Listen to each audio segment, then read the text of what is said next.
Hello, my brothers and sisters in Kenya. Yes, most of you have been asking me, Mr. President, when will you really say something concerning the election that is happening in Kenya?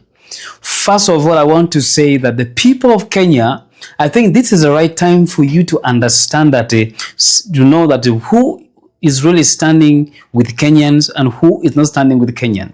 Right now, I think the only person who has done something that all you Kenyans should be proud of is Dr. William Ruto. Now, I'm not just speaking because I want to speak, but I just want to say that Ruto has really played a very big role of transforming the Kenyans' political geographics. You look in time of Mwai Kibaki, okay, and then look at Uhuru Kenyatta, and then the time of Ruto itself. Only in first term of Ruto, what Ruto has done is so far bigger than what Mwai Kibaki and Uhuru Kenyatta so far they have put in place together. So I request every Kenyans, my brother and sister, please kindly, when the time comes to go and vote, please go and vote William Ruto for the second terms in office. The truth is, some of you might not agree with him. Some of you might say, oh, he's a Kasongo. Some of you call him Kasongo. Yes, but some of you call him whatever you want to call him. Remember, in only just 6 years, roughly, John Pombe Magufuli changed Tanzania, and I see the image of that kind of patriotic work person in the faith and the life of William Ruto. So I call upon every Kenyans, if you want to see a better development, look at your entertainment industry, look at your influencers, those who are doing influencers, how you've been promoted by William Ruto.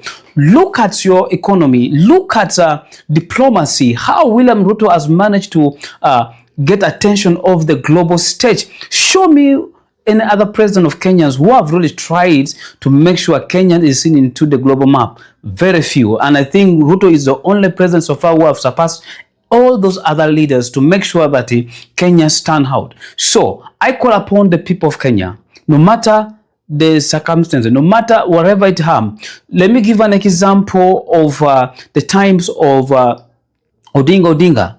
You see how if really someone like Ruto, if he hates his opponent, I don't think he would have supported Raila Odinga for the AU chairpersons. And you, my fellow Luos, I think it's the right time for you to understand that, yes, not every leader is perfect. I think it's the right time for us to say, you know what, Ruto, kwenda mbele, at least get your second term. Because I believe when Ruto is given opportunity for the second term, Kenya will get somewhere that all of you will be proud of yourself. When you look at his achievement, his term, his affordable housing plans, look at his support of the athletics by building the Atalanta stadiums and many other things that is coming up. Look at his economic policies, look at his domestic policies, and we also look into his foreign policy. Ruto so far has been one of the best leader of that Kenya really need to have. Yes, you have his former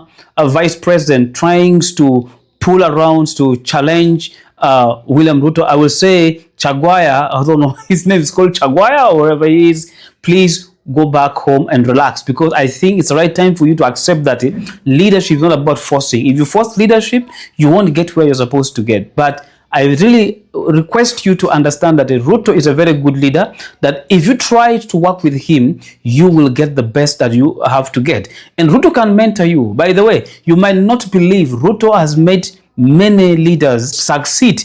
By the way, look at the example of Mwai Kibaki. Ruto was there. Look at Uhuru Kenyatta. Even if today we see Uhuru is standing against Ruto, but Ruto made him president 2 times, isn't it? So yes, as other people are turning against him, I request the Kenyans to please join and support William Ruto for his second term. I see you guys, and I will be glad if I'm invited for the swearing in of William Ruto in second term. Thank you guys so much. See you next time. Don't forget to go and vote when time comes.